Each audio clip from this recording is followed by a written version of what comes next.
Ito yung mga napapisa namin na black astrolop. Ayan ang sisiw niya. Ito ay pinapisa lang namin sa native. Hindi na kami nagpapa-incubator ng papabisa. Baka may mga gustong bumili, pwede kayong mag-PM sa akin sa Facebook Messenger. Tapos ito naman yung mga Brahma chicken breed. May mga medyas yan ng paa niya, oh. Madaming balahibo siya. Sa ano lang din namin to pinapisa, sa native lang. Hindi kami nag-incubator dito.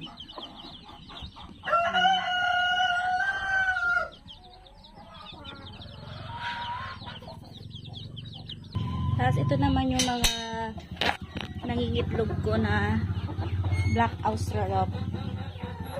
Siguro ang mga nangingitlog dito mga 6 or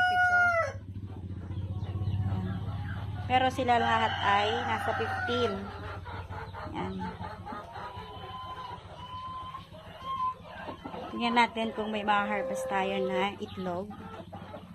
Yan.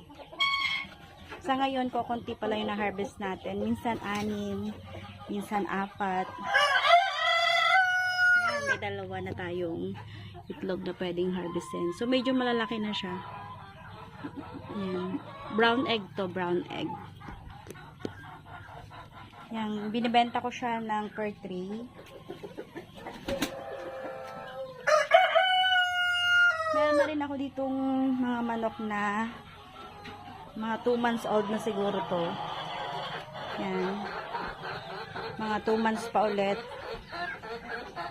or 3 months pwede na siyang mangitlog.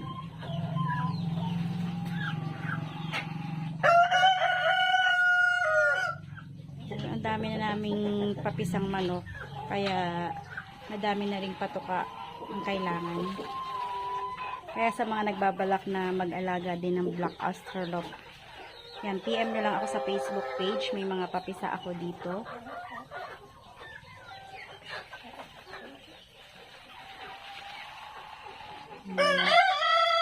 Ito, mga inahin na lang ito. Yung mga lalaki nandun nilipat sa kabilang cage. Sobrang friendly nila. Hindi sila takot sa tao. Yan, dito yon yung mga bago. Ay, ito pala yung sinasabi na na inaway, na bulag.